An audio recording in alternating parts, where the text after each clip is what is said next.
And that closes out this book with some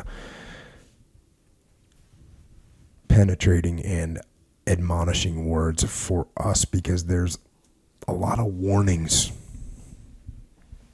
in this book, warnings that we must pay attention to. And if we don't pay attention to them, then who will? The warnings, the lessons here. First of all, as a nation, as a culture, we have to look at the way things fell apart in Germany. Or maybe you look at the way things came together slowly, like we talked about.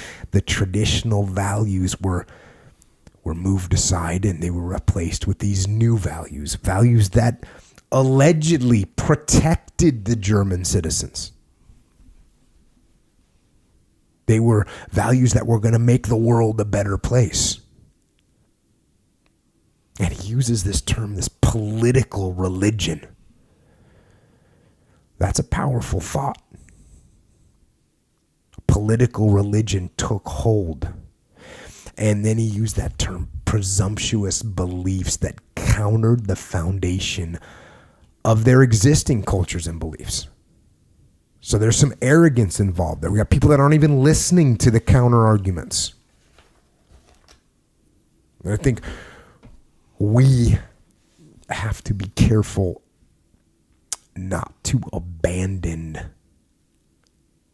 the structures of the past in some kind of a race to move to the future, because the future, it hasn't been tested by thousands and thousands of years of human evolution. And I understand that I'm not saying we don't progress, and I'm not saying we don't evolve, but I'm saying you don't bow down and you don't submit. You got to think about the direction that we're heading. And as citizens, as people, we have to have the courage to stand up before we reach the event horizon from which there's no return. So now, on a smaller level, lessons from this book as a person in business or in the military or in any team, as a subordinate, and we're all subordinate to someone, we have to question our leaders. And I say that all the time. If we don't agree with a plan or don't agree with a tactic, you got to question your leadership and you got to raise your hand. But if we know that the intent of our leadership is malevolent, or it's going to cause suffering, human suffering on a grand scale or on a minor scale,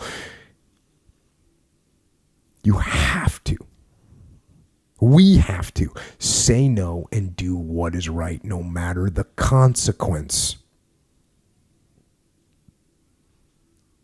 No matter the consequence. And, finally, for us as individuals, we got to remember that we are in charge of our own lives. We are leading our own lives. And where are you leading yourself? What are you doing that you know you shouldn't be doing? Why are you doing that? What catastrophe are you heading toward? You don't have to be heading towards that catastrophe. You have the opportunity to prevent catastrophe in your own life. But in order to do that, once again, you have to stand up. You have to do the right thing. You have to be uncomfortable. You have to impose the discipline on your own life so you don't have something else imposed, something bad imposed, so you don't have a catastrophe imposed on your own life. Because when we avoid the discomfort and when we avoid the discipline and when we avoid doing what we know is the right thing to do, that's when you end up in a personal catastrophe, in your own personal hell, in your own personal Stalingrad.